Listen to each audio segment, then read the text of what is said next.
ఎన్నిసార్లు చెప్పినా ప్రభుత్వ తీరు మారదా? దున్నపోతు కదా! దున్నపోతు మీద వాన పడితే ఏం చేస్తది అది? దానికి దెబ్బ తగిలినట్టు ఉంటదా? లేకపోతే చలి పెట్టినట్టు ఉంటదా? ఏముండదు కదా! అందుకే ప్రభుత్వ తీరు మారదు. దేని మీద? రాజాసాబ్ టికెట్ ధరల పెంపు పైన హైకోర్టు అసహనం అట. మెమో అమలు నిలిపివేత. భవిష్యత్తులో ఇలాంటి ఉత్తర్వులు ఇవ్వొద్దని ఆదేశాలు. సిగ్గు శరం ఏమీ లేదా కొంచెం కూడా? హైకోర్టు ఈ చెంప ఆ చెంప వాయిస్తున్నది ప్రతిసారి. మొన్న ఏదో సినిమాకి అప్పుడు టికెట్లు పెంచినప్పుడు కూడా హైకోర్టు అడ్డుకున్నది. అఖండ సినిమా అనుకుంటా. కొత్త సినిమా వస్తే టికెట్ ధరల పెంపు వ్యవహారంలో ప్రతిసారి చివరి క్షణంలో సెలవుల ముందు ప్రభుత్వం ఉత్తర్వులు జారీ చేస్తుందని ఎన్నిసార్లు చెప్పినా తీరు మారదా అంటూ హైకోర్టు శుక్రవారం అసహనం వ్యక్తం చేసింది. ఇప్పుడు పెంచిన టికెట్ ధరలు ఎవడి ఖాతాలోకి పోతాయి? ఫస్ట్ పెంచిన టికెట్ ధరలు ఎవడి ఖాతాలోకి పోతాయి? ప్రొడ్యూసర్ ఖాతాలోకి పోతాయి. వాడు ఏం చేస్తాడు? వాడు హీరోకి ఇచ్చుకోవడమో లేకపోతే డైరెక్టర్కి ఇవ్వడమో, వీళ్ళ రెమ్యూనరేషన్లే తప్ప కొని కింద ఉన్న కార్మికులకు ఏమైనా డబ్బులు పోతాయా?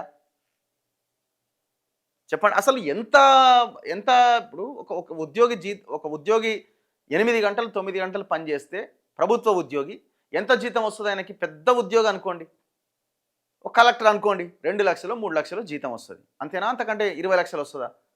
లేకపోతే ఒకేసారి ఒక పెద్ద పని చేయంగానే కలెక్టర్ కాబట్టి ఒక సంవత్సరంలో 10 కోట్లు వచ్చి ఖాతాలో పడతాయా? పడవు కదా. ఎంత పెద్ద ఉద్యోగికైనా, ఎంత పెద్ద సాఫ్ట్వేర్ ఇంజనీర్కైనా ఎంతో కొంత లిమిటెడ్ అమౌంటే వస్తుంది కదా. మరి వీళ్ళకెందుకు? జనం టికెట్లు పెంచితే, జనం సినిమా చూస్తే ఆ డబ్బులు ఇష్టం వచ్చినట్టుగా డబ్బులు వాళ్ళ అకౌంట్లో వేయడం ఏంది? అంటే జనాల రక్తం తాగడమే కదా ఇది.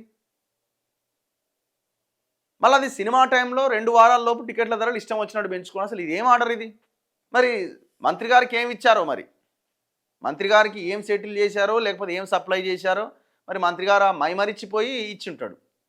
వాటర్లో నీళ్ళు, నీళ్ళలో వాటరు, మరి ఏందో కథ తెలియదు. మరి ఆయనకే తెలవాలి. ఎవరైనా సినిమాటోగ్రఫీ వెంకటరెడ్డి, నువ్వే అన్నావా టికెట్ రేట్ ఎట్ట పెంచి? ముఖ్యమంత్రి అన్నాడు కదా, సరే ఆయన వదిలేయండి.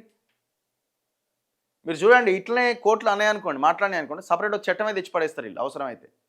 వాళ్ళకి అవసరం అది. సినిమా వాళ్ళు లేకపోతే వాళ్ళు బతకలేరు. సాయంత్రం అయిన తర్వాత వాళ్ళకి కావాలి వాళ్ళకి అది.